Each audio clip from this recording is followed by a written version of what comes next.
Saya tidak tahu, kesan saya belakangan ini banyak orang yang lelah jiwanya.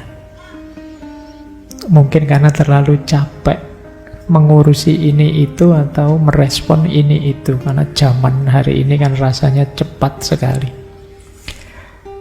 Coba kalian cek dirimu masing-masing ya, termasuk golongan orang yang lelah atau tidak. Antara lain cirinya orang lelah itu yang pertama baper, tersinggungan, ngamuan. Kalau kalian merasa biasanya saya tidak begini loh Pak, sekarang kok aku muhangkelan ya kalau ada orang jengkel, ada orang apa dikit jengkel, kemungkinan jiwamu sedang lelah. Yang kedua, tidak sabaran. Pokoknya pinginnya apa-apa segera selesai. Kita jengkel sendiri pada diri kita, atau kalau lihat teman kita lelet itu, kita ada teman kok kayak gini tuh. Mbok yo, itu kalau kita sering-sering begitu, jangan-jangan jiwa kita sebenarnya yang lelah. Atau mungkin kita sering tiba-tiba merasa sedih entah kenapa, galau entah kenapa, hampa entah kenapa. Kok rasanya ndak enak ya, rasanya kok sedih tiba-tiba. Kenapa ndak tahu? Hampa saya rasanya. Kenapa? Ndak tahu juga. Kemungkinan jiwamu sedang lelah. Nah, itu indikasi-indikasi ya. Belum lagi terus uring-uringan. Di sekelilingmu pokoknya ndak ada yang benar. Ada saja salahnya. Meskipun sebenarnya salahnya simple, kecil saja, tapi bagimu terus jadi besar. Misalnya mau sekedar menancapkan ini saja terus meleset sekali itu, ini gimana sih kok yo kayak gitu kadang-kadang. Wong yo cuma itu, yo apa susahnya sih, yo ditata lagi, dibereskan lagi. Baik, semoga kita tidak termasuk yang itu ya, orang-orang yang uring-uringan, jiwanya sedang lelah. Kalau sudah seperti itu, ya istirahatlah. Kan dulu pernah kita singgung salah satu, kalau saya tidak salah hadis, bahwa hati itu, qalb itu, idza kallat mallat, wa idza mallat amiyat. Jadi kalau dia capek, bosan, dia lelah. Dan kalau dia lelah, dia buta. Jadi kalau kamu sedang lelah, ya tidak bisa merespon apa-apa, atau responmu jadi keliru. Maka sayangi jiwamu satu-satunya. Kita hidup hanya sekali. Masa sekali hidup saja isinya sumpek terus. Ayo syukur ya. Ayo kita belajar bahagia sekarang. Dari beliau Martin Seligman ini. Bismillah. Beliau kelahiran 42. Berarti sekarang berapa? Mungkin sekitar berapa ya? 90-an mungkin ya. Ya wis, pokoknya usia-usia sudah sepuh sekali. Tapi beliau ini bapaknya psikologi positif. Apa bedanya psikologi positif sama psikologi negatif? Ya tidak ada ya psikologi negatif itu. Ya istilahnya saja. Jadi memang sebelum beliau dan kawan-kawan itu, psikologi itu lebih banyak concern untuk mengobati orang yang sakit jiwa, gangguan jiwa, dan lain sebagainya. Mungkin di pikiran kita juga begitu. Yang namanya ilmu psikologi itu ya ngobati orang sakit jiwa. Dan fenomena ini terjadi, ada yang bilang sejak pasca Perang Dunia Kedua. Setelah Perang Dunia Kedua itu mungkin banyak orang yang mengalami gangguan jiwa, melihat dahsyatnya perang dengan segala efeknya. Karena memang perang itu tidak ada baiknya sebenarnya untuk kemanusiaan. Kalau bisa ya dihindari, kalau tidak sangat terpaksa. Karena efeknya besar untuk manusia dan kemanusiaan. Termasuk zaman Perang Dunia Kedua itu kan perang besar-besaran. Yang itu terus banyak orang terganggu jiwanya, yang membuat mungkin para psikolog, psikiater sibuk. Teori-teori bermunculan tentang kesehatan jiwa. Sampai akhirnya muncul kesan bahwa psikologi itu lebih fokus pada aspek patologi, aspek orang yang sakit jiwa saja. Di luar itu tidak. Nah, itulah nanti tokoh seperti Martin Seligman ini ingin masuk ke dunia psikologi dari sudut pandang yang berbeda. Ndak hanya pengobatan sih, tapi juga demi membentuk kepribadian, demi membentuk jiwa yang bahagia. Jadi mengoptimalkan kekuatan untuk bahagia, tidak sekedar menghindari sakit, tapi memang menuju kebahagiaan. Ada beda, kata Seligman, antara menghindari ketidakbahagiaan dengan menghidupkan kebahagiaan. Sama kayak kalian menghindari rasa sakit dengan hidup nyaman, itu kan berbeda. Kalau sudah tidak sakit bukan berarti terus enak hidup. Baik, ada jejak jatuh itu. Yang lihat pertama dapat jodoh kamu. Ya kan, apa-apa dimaknai yang positif ya enak. Kalau kamu maknai negatif ya tidak gelisah sih, maknai positif saja. Rasulullah itu satu ketika putra beliau meninggal, putra beliau Ibrahim itu bareng dengan gerhana matahari. Wah, para sahabat nafsir aneh-aneh. Wah, ini bencana, ini mesti. Wah, ini sinyal buruk, ini situasi buruk. Terus dimarahi sama Nabi. Gerhana matahari itu ya gejala alam biasa, tidak ada hubungannya dengan nasibnya seseorang. Kita yang sering kayak gitu ya, apa-apa ditafsir negatif, ditafsir jelek. Nanti datang ngaji tidak kebagian minum terus, wah ini isyarat buruk ini. Alah ya biasa saja, tidak kebagian karena memang jatahnya mungkin kurang, kan gitu saja, simple.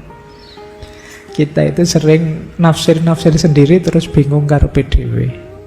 Padahal itu ya polahnya akal kita sendiri. Salah sendiri memberi atribut yang ruwet, menyusahkan kita sendiri.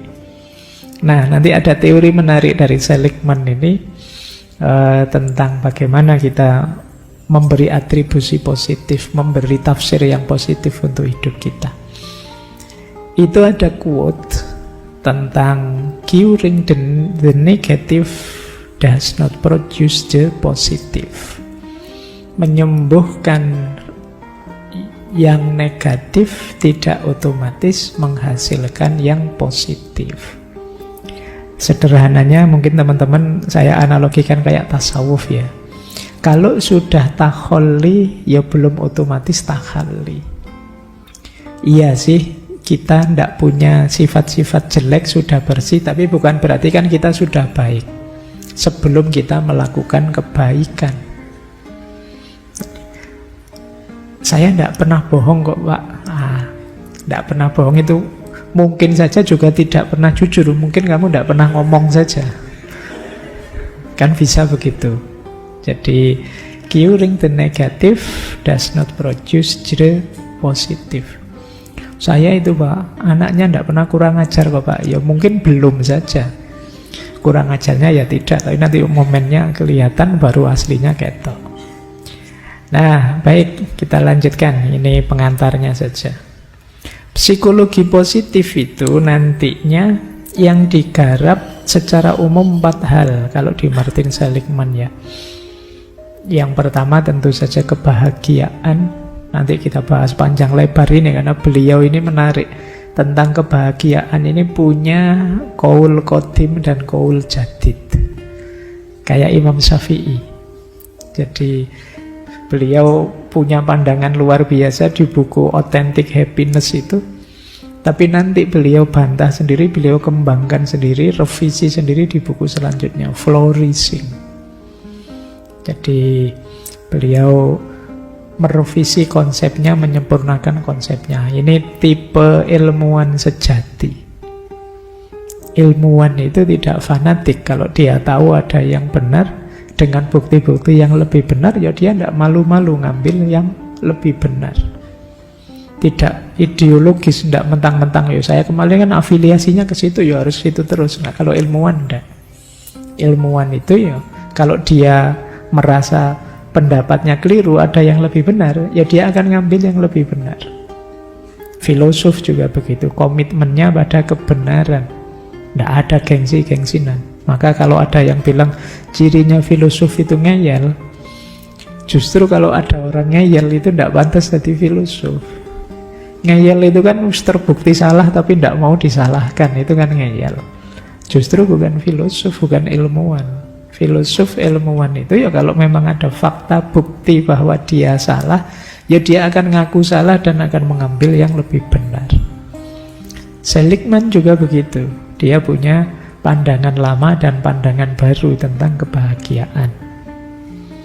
Kemudian bahas juga tentang optimisme, mindfulness, dan flow. Flow itu kadang pakai istilah engagement. Kita terlibat langsung mengalir dalam hidup ini. Itu nanti bagian dari kebahagiaan juga. Ini 4 tema utama yang banyak dibahas dalam psikologi positif. Kebahagiaan, optimisme, mindfulness. Mindfulness itu ya, nanti teman-teman bisa mengulang dulu, kita pernah punya sesi mindfulness. Hidup yang khusyuk, hidup yang fokus, bisa menikmati apa yang kita jalani. Kemudian flow, mengalir dengan hidup dengan situasi kita. Ini 4 tema besar. Ya malam hari ini kita lebih fokus ke kebahagiaan saja dan yang berkaitan. Jadi yang 4-4-nya berkaitan. Cuma kalau kita bahas semua nanti waktunya tidak cukup. Kita bahas yang utama-utama. Baik, kita awali dulu dari sini. Ini salah satu kontribusi besarnya Martin Seligman ini adalah beliau punya konsep tentang optimisme dan pesimisme yang khas. Tentu saja kuncinya orang bahagia itu mindsetnya. Nah, ada optimistic mindset, ada pessimistic mindset. Awas keliru, cirinya kata Seligman bukan kok orang pesimis itu, wah orang ini lihat jeleknya saja, bukan begitu kata dia. Coba kita lihat ya bedanya optimis sama pesimis. Kita awali dari yang pesimis dulu, yang sebelah kanan. Orang pesimis itu memaknai kejadian negatif sebagai permanen.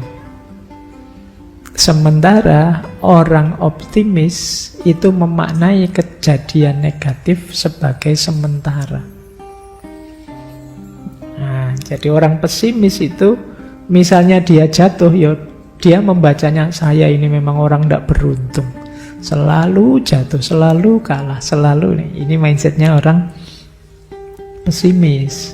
Kalau orang optimis, ya dia jatuh, wah jatuh ini saya, tapi kan sekarang, besok mungkin saya sukses lagi.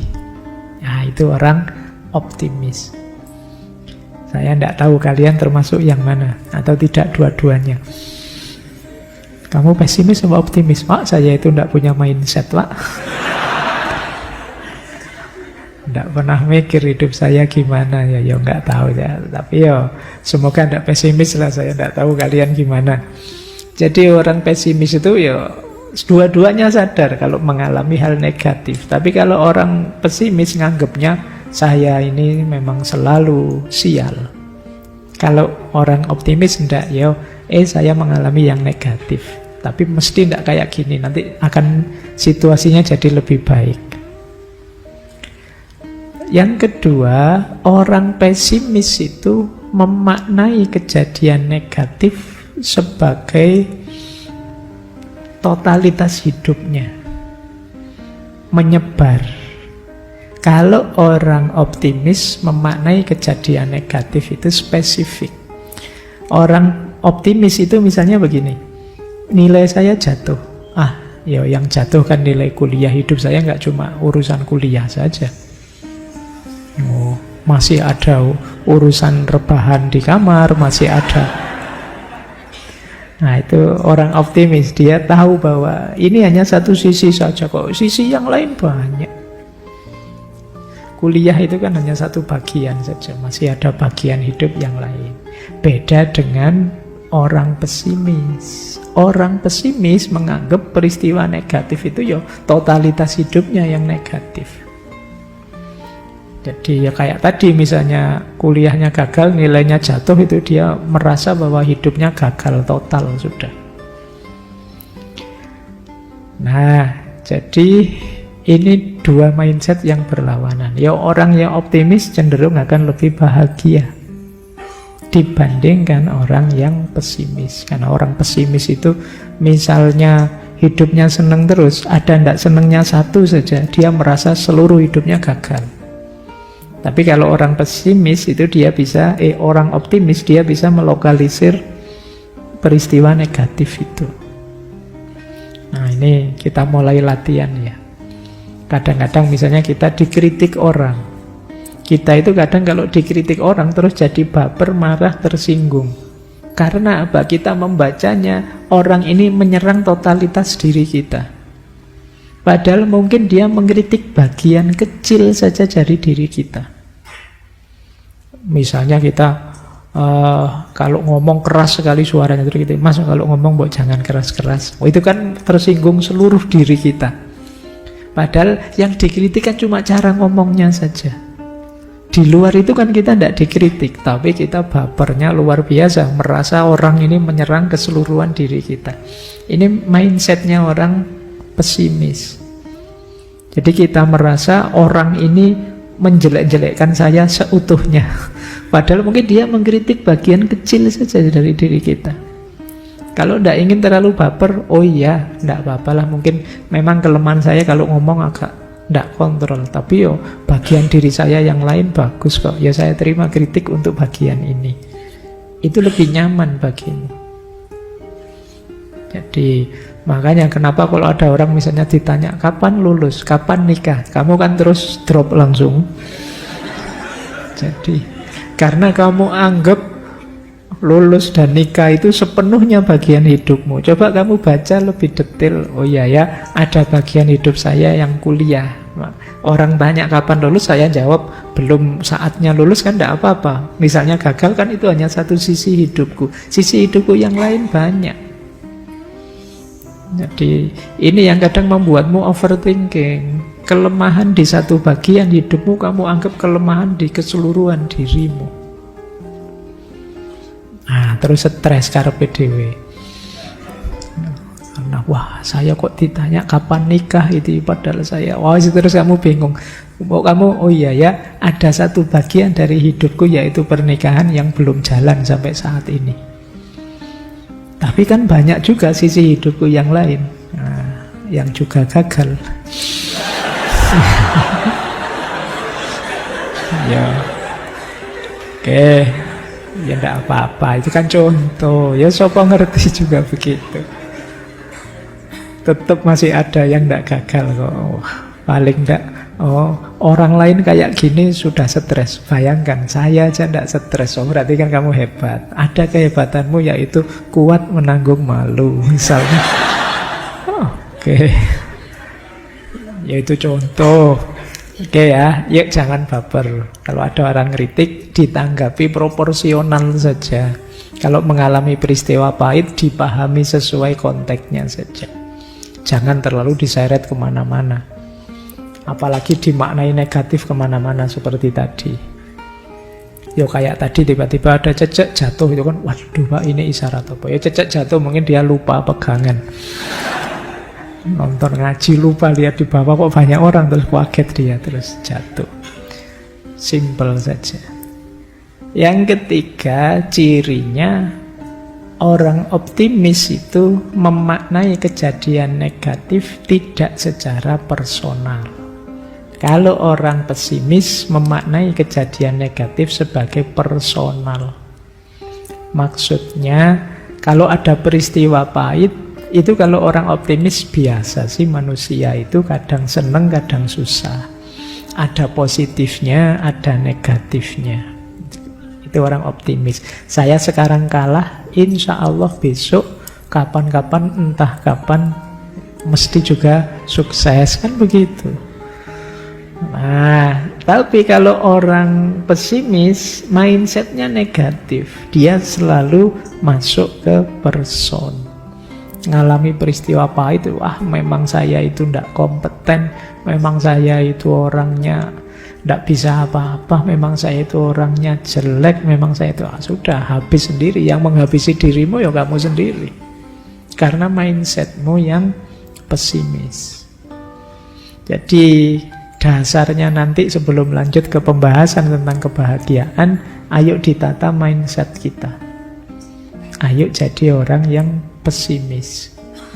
Nah, biasanya nanti ada yang komen, "Ndak segampang itu, Pak." Ya karena ndak gampang itu, ayo latihan pelan-pelan. Yuk, ndak ada yang nyuruh instan juga. Yuk pelan-pelan berubah.